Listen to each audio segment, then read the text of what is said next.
And welcome to the Research Works podcast, brought to you in association with Curtin University and the Healthy Strides Foundation.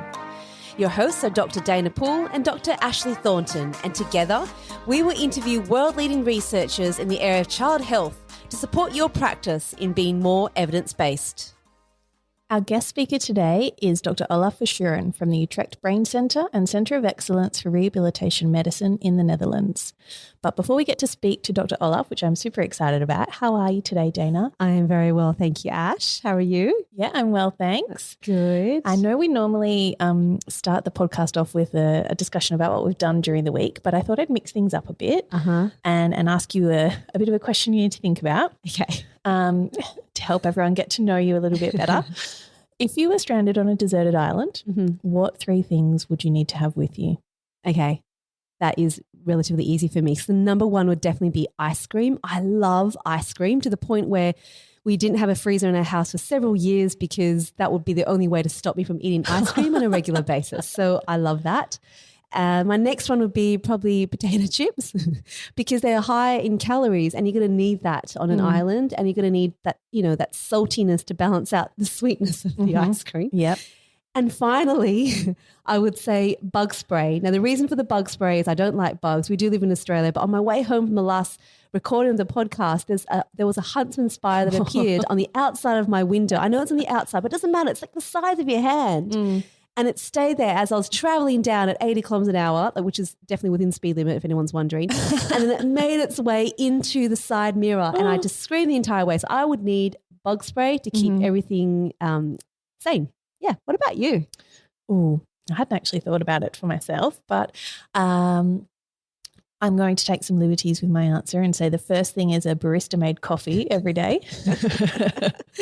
Nice one. How that works, I'm not quite sure. The second thing would be something to be able to listen to music on. Yes. So whether that's an iPod or something similar, some kind of streaming device. Yeah. Yeah. Internet. Again, some liberties with that answer. Great. And the last thing would be my pillow. I love my pillow. I'm very attached to it. Well, it will make sure that you're sleeping and you're up during the day as well, which is the perfect segue into this paper. Yeah. So today we are so lucky to be talking to Dr. Olaf Verschuren, who is the lead author on an article that was published in 2020 in Developmental Medicine and Child Neurology, which is titled 24-Hour Activity for Children with Cerebral Palsy, a Clinical Practice Guide.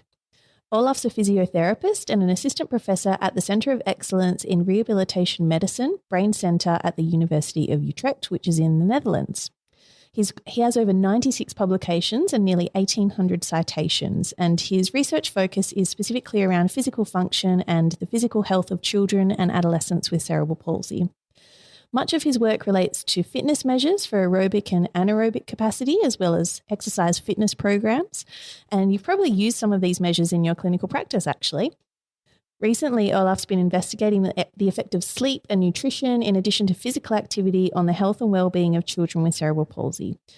We've both been lucky enough to hear Olaf speak on numerous occasions at international conferences, and we always walk away feeling inspired and always committed to sitting less.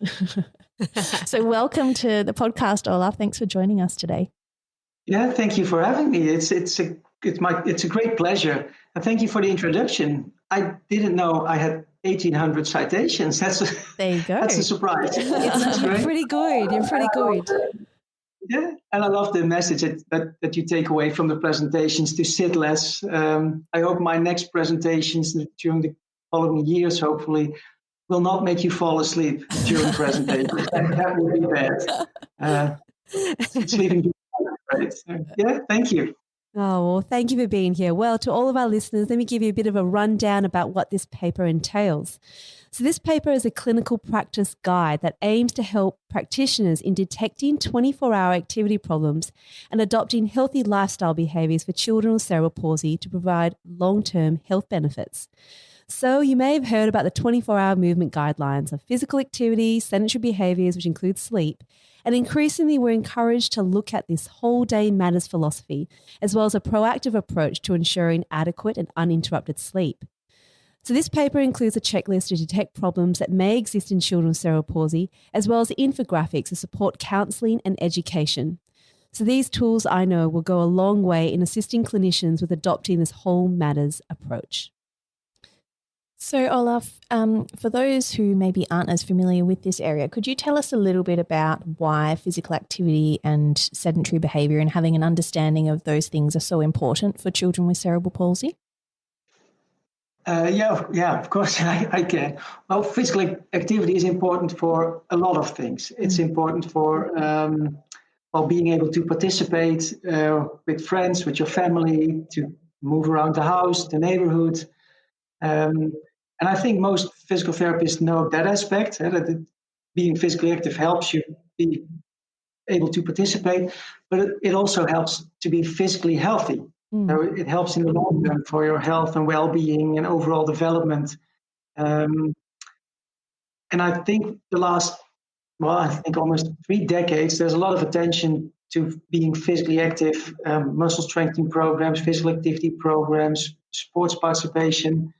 But I think it's time to broaden the physical activity concept and include sleep as well. Because sleep is also a physical activity that needs to be considered during the whole day matters philosophy, like Dana talked about in the introduction. So yeah, it helps you increase a lot of aspects in your life and in the lives of children.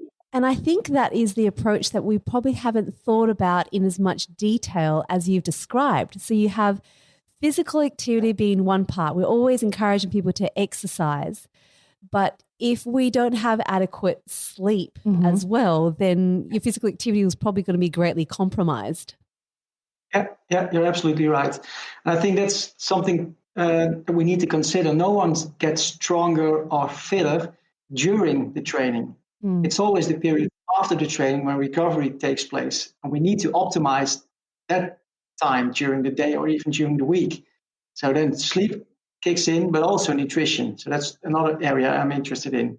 So we need to balance these 3 things. So it's physical activity, sleep, and nutrition. And that's something professional athletes know very well. And I think what you were saying about what I'm really passionate about, when you say it, I get very excited, because when you say, okay, the time that you do get stronger, you get fitter, isn't necessarily during the training itself. It's during those periods of rest. And sometimes when we think about intensity and doing more, that may not necessarily be the best, because you do need to rest if you're going to improve. Yeah, you're absolutely right. Yeah, you need rest. And well, one thing that might be very helpful for a lot of people to understand it, when you sleep, especially in children, almost 80% of your daily growth hormone production takes place. And you need your growth hormone to rebuild muscles after training, to grow. And we all need growth hormone during our entire life. So even the elderly need growth hormone to rebuild muscles. So sleep is a very important aspect to rebuild muscles, to repair tissue that is being damaged during training, because that's what we do when we have a physically very active or a training or muscle strengthening training. We break down some muscles, we damage them, and it needs to be repaired to a higher level. And then we need sleep and the growth hormone and protein for your muscles. If we go into sedentary behaviours, when you are awake and you're still in one position, what does that mean? Because that's not sleep. No, that is sedentary. No, that's being sedentary. Yes. Yeah. It's sitting, lying, reclining while you're awake, and you're not using enough energy. It's 1.5 meds, but it's actually, you don't use any muscle activity. You don't have any muscle activity. So sitting, reclining, lying are being sedentary, and it's bad because you're in one position and you don't use your muscles. So then the whole your blood flow decreases, and the bad cholesterol increases, the good cholesterol decreases, the blood lipids begin to increase. So your whole health during the day decreases. So you need to activate your muscles once in a while. And there's Well, there are papers coming out every couple of weeks, and let's say you have to break up sitting every 30 minutes, then it's 60 minutes. We actually don't know exactly, but we know that sitting for a longer period, let's say more than 90 minutes, is worsening your system. So you need to activate your muscles. If you're able to stand up, standing up would be a great interruption of sitting. But if you're not able to stand, you can try to activate your muscles in a closed loop position. Just figure something out to activate your muscles, to get the blood flow going again and improve your blood levels. And I suppose that looks, as you've just kind of touched on there, that looks very different for children of different GMFCS levels, doesn't it? Because what a child of GMFCS level 1 is capable of doing in terms of physical activity, a child GMFCS level 5, that looks very different. So could you talk to us a little bit about the differences that you see across GMFCS levels in terms of presentation and strategies that you might use to promote activity? Again, well, for the children classified at level 1 and 2, well, the instructions are easy. If they're following the instructions, you never know. Yeah. But children classified level 4 and 5, they have a big challenge to break up sitting and activate their muscles. And I know we're not able to have them break up sitting every hour or even every 2 hours, because if these children or adolescents use standing frames, it takes a lot of effort to get them in a standing frame, and break up sitting for 2 or 3 minutes is not enough. So we have a real challenge with that group to break up sitting. We probably won't be able to make the recommendations. They won't be able to follow up all the recommendations, because it's very difficult. What we know from literature in healthy, typically developing children, that every activity helps you increase. So we don't have to follow the guidelines for 100%, but every little step helps them improve their health. So if they're able to be in a standing frame twice a day, that would be helpful. Or once a day. Well, every little bit helps. So I think we need to figure out with the healthcare professionals and the parents and the situation they're in, what they're able to do. And that's part for being able to break up sitting. But the other part is physically active at moderate to vigorous level. That's maybe even more difficult.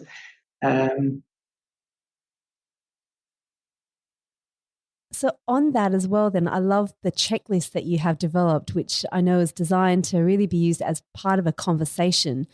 And I like how you've covered both sleep and you've also covered, activities during the day. Can you talk a little bit about how you would expect this to be used and what the reception has been with using it?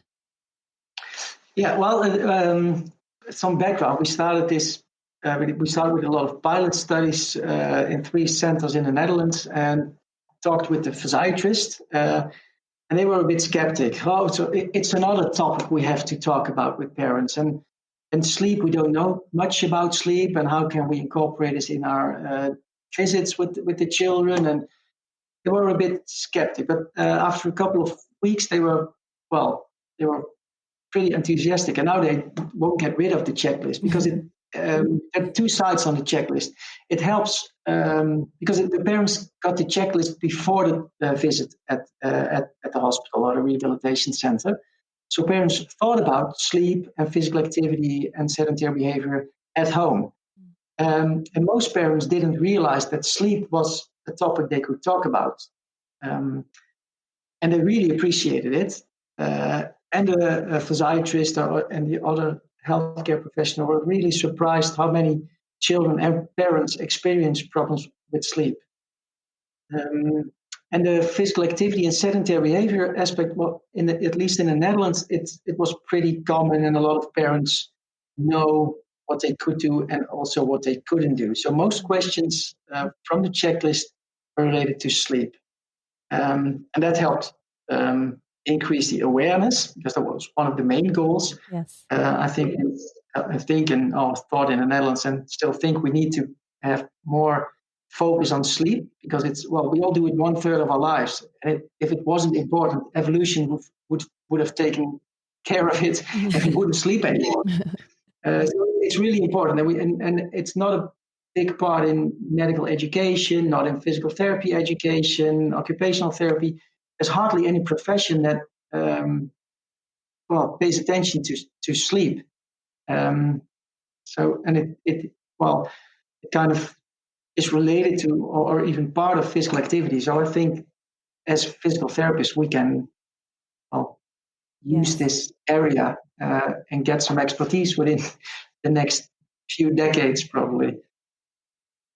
And sometimes with the checklist, I notice, a lot of it is about building conversations, and it's just having really good conversations amongst health professionals and families. And sometimes, I know, Ash, it's the same thing, isn't it? When you have the opportunity to talk, you identify so much more, and that the depth and the breadth then of what you can do is much greater. Absolutely. Yeah, so the checklist really gives parents license to start having those conversations with their clinicians. Yeah, and one thing that was added by the parents, we had a whole consensus group meeting and focus groups with parents, and we also added questions about the sleep of the parents. And it was very well received. Because it usually goes about the child, how does the child sleep? But we also asked questions about the parents. And we've noticed we've collected 100 questionnaires or screening forms, and we analyze them, and we see that a lot of parents experience sleep problems as well. Especially in the group of children that are non-ambulatory. These parents are sleep deprived. A lot of these parents are sleep deprived. And you probably all know that if you're sleep deprived, you have less energy during the day. So maybe more difficulty getting your child to be physically active at a sports club or whatever. So sleep affects the whole day. So it's important to also pay attention to the sleep of the parents. Mm-hmm. That's a really important point. Interfere with the whole therapy program you're running. So, Olaf, you just touched on the consumer involvement that you had as part of developing these guidelines. Could you maybe explain to listeners a little bit more about the different types of ways that you involved consumers in developing the checklist and the guidelines? We the last few years, we include parents in all our projects because they're very, it's a very important aspect because they're the people who are using the questionnaires or are the people who are following the therapy programs. So we involved them in the screening tool development because there were some sleep questionnaires available, but they were not specifically designed or developed for children with cerebral palsy. And some questionnaires take 15 minutes to fill out. And so we discussed with all the parents, what do you like from this questionnaire? So we had a lot of examples. What don't you like? How long? What do you find acceptable for time to fill out a questionnaire? And then we came up with a pilot checklist. We had 4 parents involved, and they have a Facebook group. So they distributed to a lot of other parents, and they filled it out. We got feedback, and so we had a lot of rounds with feedback and adapting the questionnaire. So there were even questions added about parent sleep, but there's also a question added about the child rate his own sleep and physical activity. And there were things we would never thought about just looking at the literature and what's available out there. So they helped us, I think, improve the checklist and at least be inclusive for parents, but also children. So in the checklist, they really helped us. And in the infographic he developed, we had a lot of interactions and feedback rounds with parent groups as well. So they're always involved in our program, and it really helps. Yeah, for sure. So when we had, I think, 20 parents involved, 4 direct and 16 indirectly, and then we set out the list and we still asked feedback, but there wasn't any feedback that made us change the list. So I think we were pretty well set up with all these focus groups and and rounds of testing and pilot testing with these parents. So that is really, it was a great process. And we learned a lot. Yeah, it's always so valuable to involve people who are actually going to take this tool and implement it in real life. And it really helps to bring the right perspective to things, doesn't it? And you touched on that, parents were really passionate about having questions around their sleep included. What were the things that the children were most interested in? Well, the children, they did well. We had children included between 4 years and 12 years of age, so they didn't really like the questions, but we figured out how can we include them and think about sleep. So we had these smileys, fast scale from a face looking very happy and a face looking very sad, and there's some question: how do you rate your sleep? Do you think being physically active is fun? And then they could rate it. And it helps you. Well, it helps the child think about sleep and physical activity and nutrition. That's another aspect of the checklist we developed. We had these 4 questions for children. Yeah. And to feel like they're part of that conversation as well. That's really important. Yeah. And we're now in the process of developing questionnaires for children over 12 years of age. So that would be, I think, a totally different screening tool questionnaires. They don't like smileys anymore. So we really Not cool. ask them proper questions. Yeah. So that's now we're not talking with parents, but we're talking with adolescents to think about what they like and what they're willing to fill out, how much time are they willing to spend on filling out a questionnaire. Yeah. I love how much in your work, you have incorporated this element, because it only increases the confidence in clinicians who are using this paper to then go, well, how can I put it into my practice? And knowing that it's gone through this process, it's a good use of your time. It's something that's worthwhile doing. And I just want to talk about the infographic, which you've just touched on, and I've got it up here as well. I love how you've got the interactivity of each of the components there. How do you envisage using the infographics with families? Like, how did you guys see it being integrated in?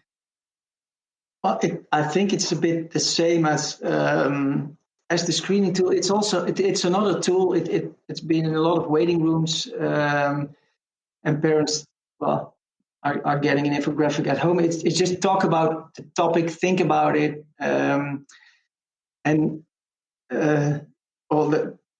most physiatrists also give some instruction. You mentioned the gears we have. It's all interrelated. If you sleep very well, you have more energy to be physically active. If you're physically active, you probably have some better night of sleep. So that's why we chose for the gears. And I think it's also to start a conversation. And it's not something. It's not a recipe that parents have to obey, because it's really difficult. And we had a lot of feedback rounds for the infographic as well.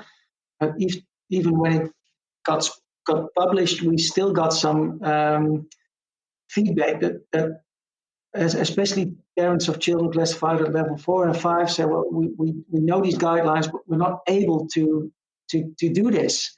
So they felt a bit bad about it. And that's not the message we were trying to send. It's just think about being physically active, and we thought about what we added the graph at the right top end that shows every activity helps. So even a bit more physical activity of a bit less sitting might help you, but probably obviously it wasn't enough. So some parents still got offended by the infographic. So it's very difficult to be inclusive for all children and send out the message. And I think it's the same with all physical activity guidelines, even for typically developing children, healthy adolescents, whatever. It's a guideline. It's not a recipe, and you're not going to die if you don't follow up the guideline. But it just gives you some direction. So I think we needed to start the conversation, increase awareness about 24-hour activities.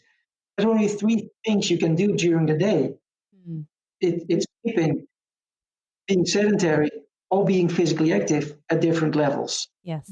And if you don't sleep, well, you have being physically active or being sedentary, And last week I read a study about what do people who sleep less do with the extra time they have to be active.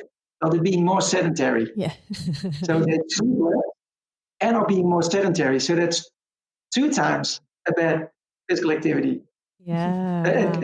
Think about those things and the interaction with the gears. That I think that's the main message that people and clinicians also need to take away from the infographic. It's not a recipe.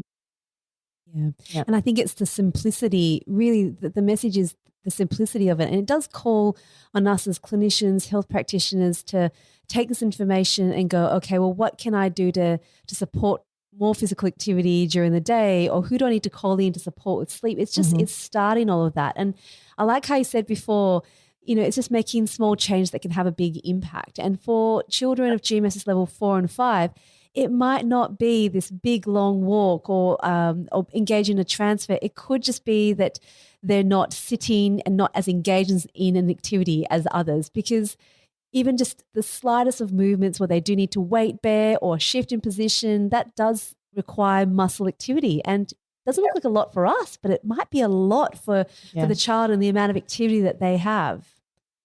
Yeah, you're absolutely right. Yeah. That's a great example.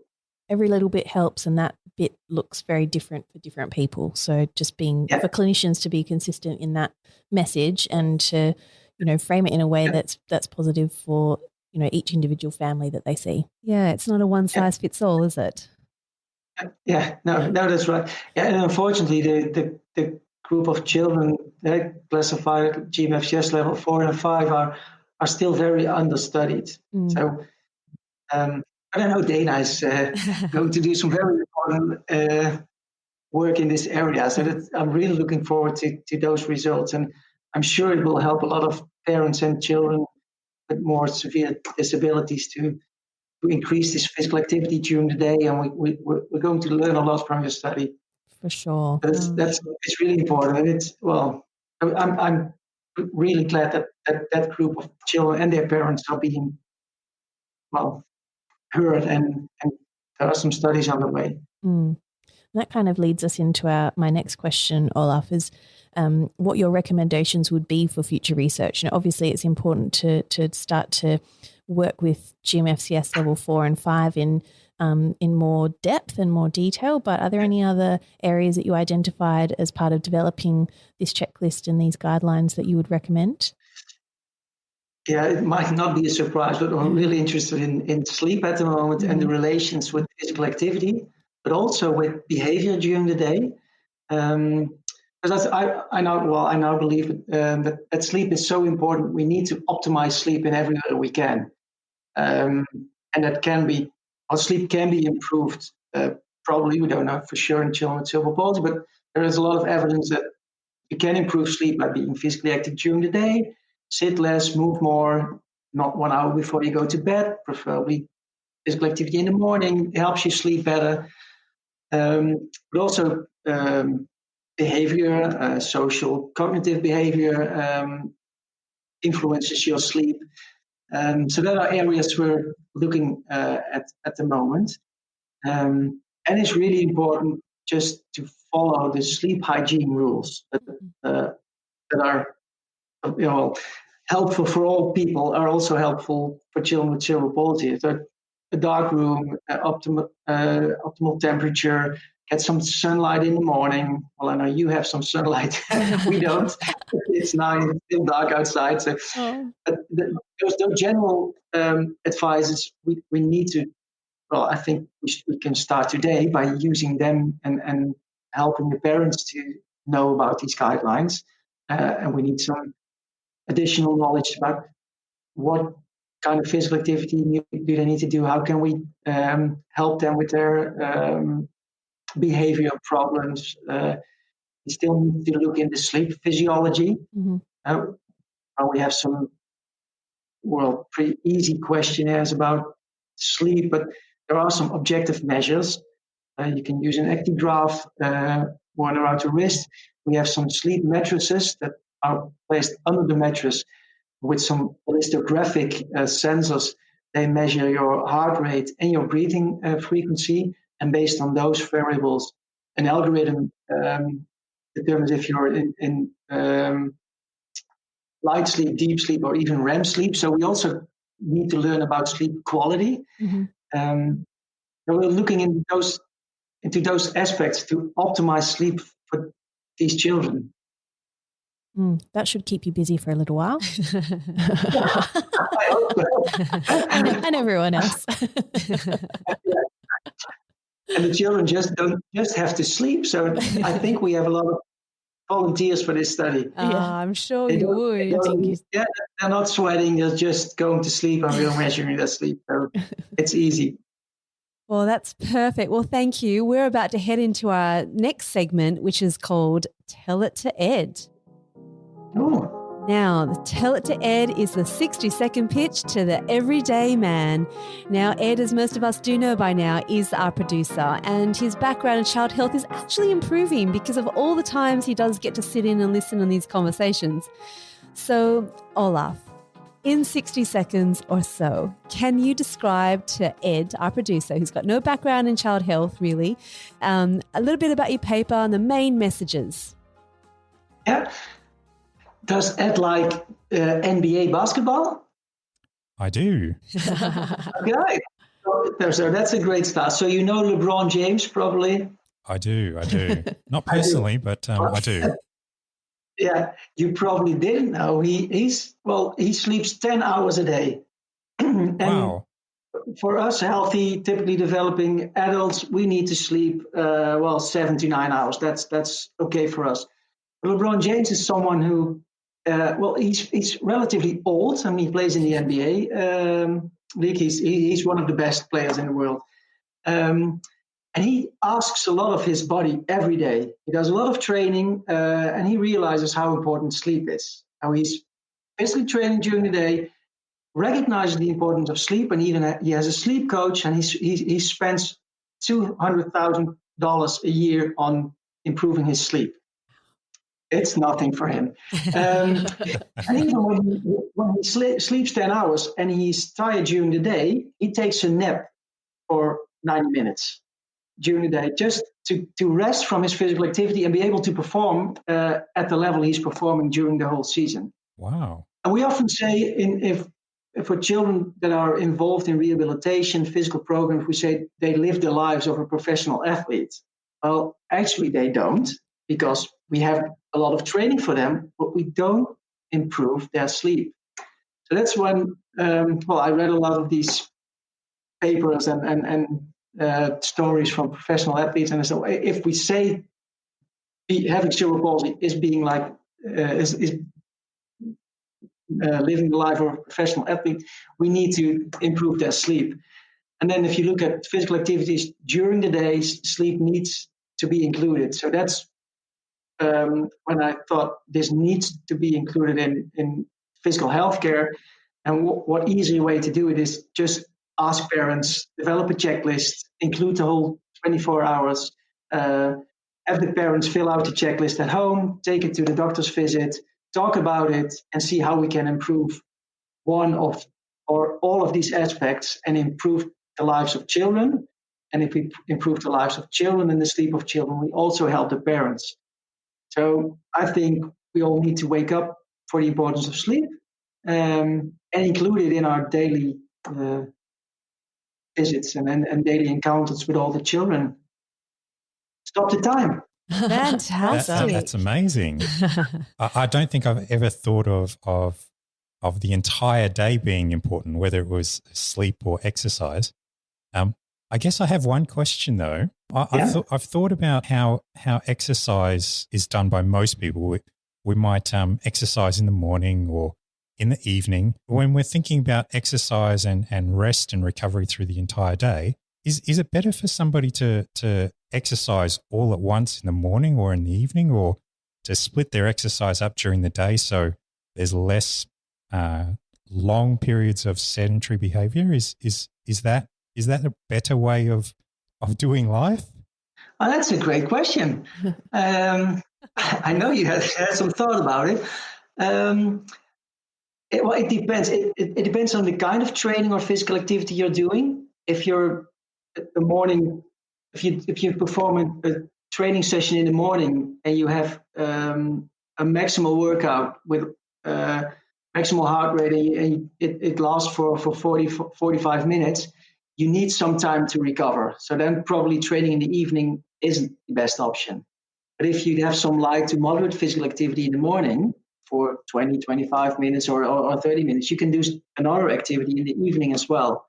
Okay. But preferably not 2 hours before you're planning to go to sleep, because you might, if you're being physically active, you're still high in your energy. There's some adrenaline still going through your body, so you have some difficulty falling asleep, probably. Okay. That worsens your sleep. So you can be physically active twice during the day, but it's not a free pass to be sedentary between those trainings. Okay. So being physically active 2 times for 30 minutes doesn't mean you can sit during the entire day. You still need to break up sitting every hour, let's say. Okay. I will keep that in mind. That was very good. Thank you so much for that. Well, Olaf, thank you for being on this podcast. It has been such a great conversation and just really stimulating in terms of what can we do as clinicians and what can we do right now. Look, to everyone who's out there, the run sheets are available through our website, researchworks.net. And we'll also make sure we've got all the links to that supporting information of the infographics and the checklist as well. And if you want to have this recorded as part of your CPD, remember there's also a form that you can fill out there as well, some notes that you can write for reflection, and you can have that as part of your record keeping for your CPD. So thank you so much, Olaf, for being on the show. Thank you for having me. Great pleasure. Actually, before we go, we should get Olaf's 3 items for the desert island. Oh, yeah. That's a good Let's one. do that. I was thinking about it when you asked the question. I said, I might be next. the pillow would be my right? Yeah. Might as well if I go to food. hotels or conferences, I always I think I always have awful pillows, and it really affects my sleep. Yeah. And sometimes I have to pile 2 pillows on top of each other, but then they fall off. Disaster. Well, I don't like it. One would be music. I listen to music all the time. And the third thing, my guilty pleasure, is licorice. Ooh. I really like licorice. That's very Dutch. And I know it's very Dutch, I know. We have very good licorice. You do. You actually really do. Just tying in both of your items then, have you tried licorice ice cream? Yes. Delicious. Oh, really? Yeah, it is. I've not tried. Yeah. I like how everything we've done has been actually around sleep combined. It's been around sleep and it's been around food. It's the simple pleasures, really. None of us have said a computer. None of us have said any journal articles, nothing like that. It's just food, sleep, comfort. I like it. It's all you do. Yeah. That's all you do. Yeah. Thanks, Olaf. Next week, we'll be reviewing an article recently published in Developmental Medicine and Child Neurology titled Measuring Skeletal Muscle Morphology and Architecture with Imaging Modalities in Children with Cerebral Palsy, a Scoping Review.